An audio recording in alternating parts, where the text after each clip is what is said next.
Hello दोस्तों, आज हम पढ़ने वाले हैं सीटी स्कैन ऑफ ब्रेन के कुछ इम्पोर्टेंट पैथोलॉजीज, जिसमें सबसे पहले हम पढ़ेंगे एपिड्यूरल हेमाटोमा, उसके बाद सबड्यूरल हेमाटोमा, नंबर 3 में रहेगा इंट्रासेरिब्रल हेमोरेज और नंबर 4 में रहेगा इस्केमिक स्ट्रोक। पैथोलॉजी के साथ साथ एनाटोमी भी पढ़ेंगे ताकि चीज़ें और क्लियरली समझें। तो सबसे पहले शुरू करते हैं एपिड्यूरल हेमाटोमा से। An epidural hematoma is a collection of blood between the inner surface of the skull and the dura mater, the outermost layer of the meninges. It is often caused by a head injury that tears an artery, typically the middle meningeal artery. तो ये epidural haematoma क्या होता है? ये collection of blood होता है जो inner surface of the school रहता है एंड द ड्यूरा मैटर, इन दोनों लेयर के बीच में जो ब्लड कलेक्ट होता है due to head injury that tears an artery, typically the middle meningeal artery. तो एपिड्यूरल हेमाटोमा को समझने के लिए हम पहले स्कल के लेयर्स को जान लेते हैं। सबसे आउटर मोस्ट लेयर जो रहता है हमारा बोन रहता है, यानी कि स्कल के जो हड्डी रहता है वो आउटर मोस्ट लेयर है। उसके ठीक नीचे आता है ड्यूरा मैटर, ठीक है, और उसके बाद आता है आर्कनॉइड मैटर और उसके बाद पिया मैटर एंड देन ब्रेन।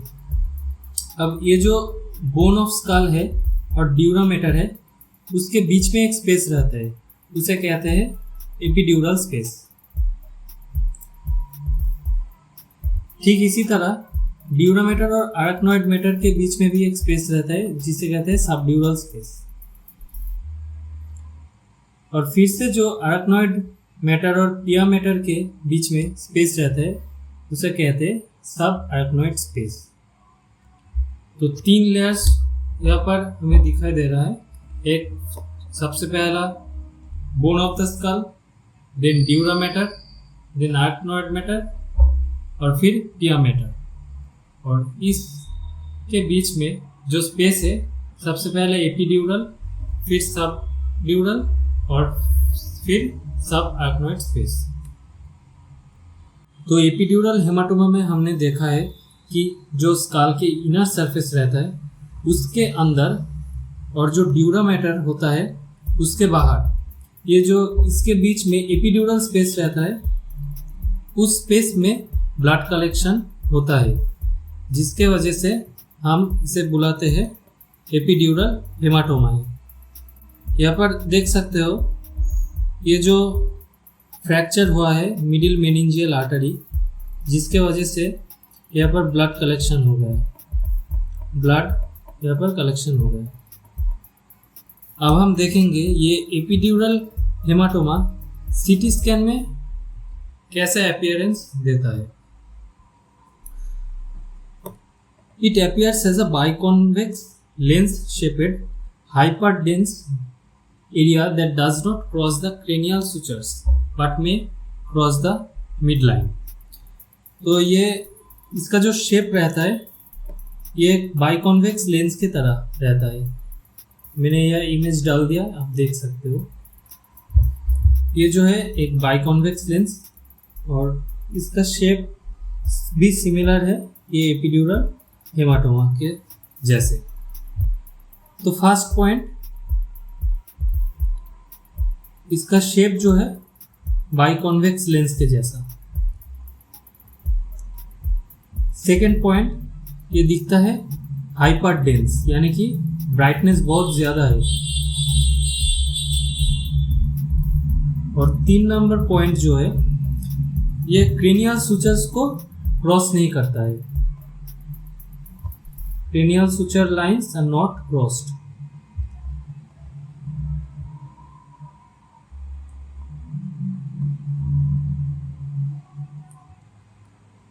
अब इमेज में भी देख लीजिए, ये जो ब्लू लाइन में दिखा रहा हो ये है क्रेनियल सुचर, और इसको एपिड्यूरल हेमाटोमा में जो ब्लड कलेक्शन रहता है इसके बाहर रहता है। इसके बाहर के बाद ये अंदर का पार्ट एम्प्टी रहता है, ठीक है। इसके अंदर कोई ब्लड कलेक्शन नहीं होता है। तो नेक्स्ट हम देखेंगे subdural haematoma. A subdural hematoma is a collection of blood that gathers between the dura mater and the arachnoid matter. This is usually caused by the tearing of bridging veins. जो bridging veins यानी कि जो veins एक दूसरे से connected है and is often associated with trauma, especially in elderly patients or those with brain atrophy. Epidural hematoma में हमने देखा कि ये जो बोन ऑफ स्कल है और ड्यूरा मैटर है, इसके बीच में जो एपिड्यूरल स्पेस है, यहाँ पर ब्लड कलेक्शन होता है। और सबड्यूरल हेमाटोमा में जो ड्यूरा मैटर है और अरेक्नॉइड मैटर है, इसके बीच में जो सबड्यूरल स्पेस है, यहाँ पर ब्लड कलेक्शन होता है, जिसके वजह से इसको बुलाया जाता है सबड्यूरल हेमाटोमा। तो सबड्यूरल हेमाटोमा का सिटी अपीयरेंस कैसा रहता है? It presents as a crescent shaped hyper dense area that conforms to the shape of the brain and crosses suture lines. Epidural hematoma में हमने देखा कि ये does not cross suture lines, but in subdural hematoma this crosses the suture lines. ठीक है, पहले जो मैंने ये दिखाया ब्लू, अभी मैं इसे ग्रीन कर देता हूँ।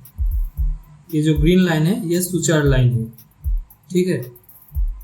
और इसके अंदर जो ब्लड कलेक्शन है ये है subdural haematoma. So first point, it is crescent shaped.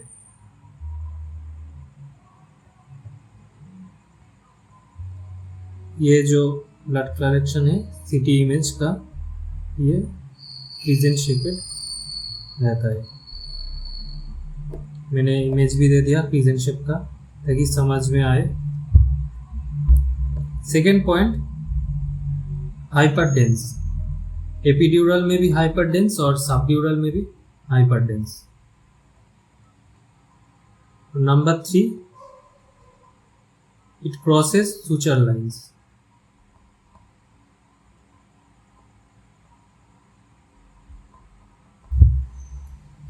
Next हम देखेंगे intracerebral hemorrhage. And intracerebral hemorrhage is bleeding that occurs directly within the brain tissue itself. This can be caused by conditions such as high blood pressure, hypertension, vascular malformations और trauma. ये ज़्यादातर elderly लोगों में होता है।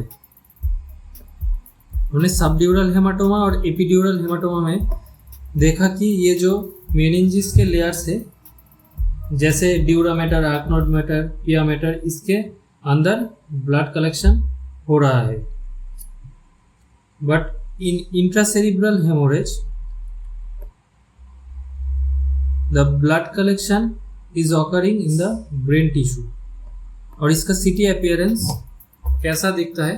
It is seen as a well defined hyperdense area within the brain parenchyma, often surrounded by a hypodense darker area of edema. ठीक है, सबसे पहला point,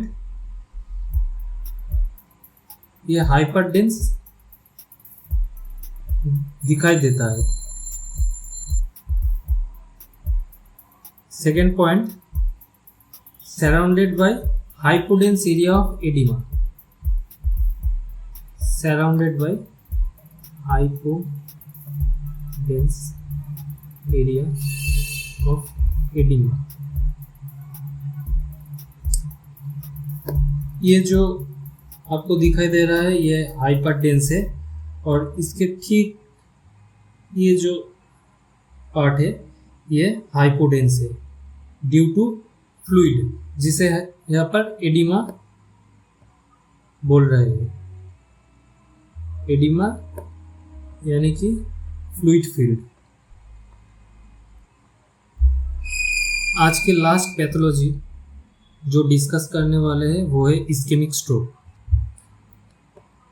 and ischaemic stroke occurs when a blood vessel supplying the brain becomes blocked, leading to a lack of blood flow and oxygen to brain tissue.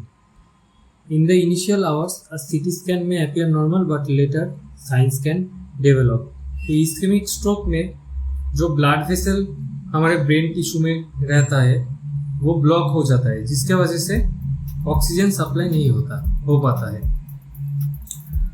और इसी वजह से ये जो एरिया है ये हाइपोडेंस दिखाई देता है।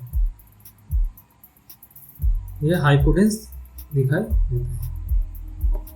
यहाँ पर सीटी अपीयरेंस देख सकते हो। अर्ली साइंस में include the loss of the grey white matter differentiation, यानी कि जो अर्ली साइंस है ग्रे और वाइट को हम डिफरेंशिएट नहीं कर पाते हैं, और उसके साथ साथ साल्कल इफेसमेंट यानी कि flattening of the brain grooves. यहाँ पर आप देख सकते हो साल्कल इफेसमेंट, ये जो पिक्चर है साल्कल इफेसमेंट। यहाँ पर आप साल्काई और गायरी को डिफरेंशिएट नहीं कर पाओगे। जैसे यहाँ पर नॉर्मल साल्काई को डिफरेंशिएट कर पाओगे। ये जो हाइपोडेंस एरिया है ये है साल्काई, और ये बाकी का जो अंदर का पार्ट है ये वाइट कलर से मैं मार्क कर रहा हूँ, ये है गायरी।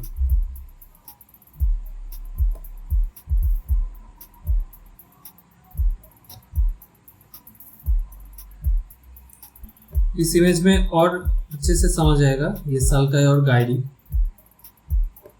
ये ब्रेन का जो एक गड्ढा जैसा रीजन आपको दिखाई दे रहा है ये है साल्काई, और इसके अंदर का जो पार्ट है ये होता है गायरी। तो यहाँ पर grey white matter differentiation, sulcal effacement और अ डेंस एमसीए यानी कि मिडिल सेरिब्रल आर्टरी, ये जो दिखाई देता है ये बहुत ब्राइट दिखाई देता है। जैसे यहाँ पर आप देख सकते हो ये रहा मिडिल सेरिब्रल आर्टरी, ये हाइपर डेंस दिखाई देता है।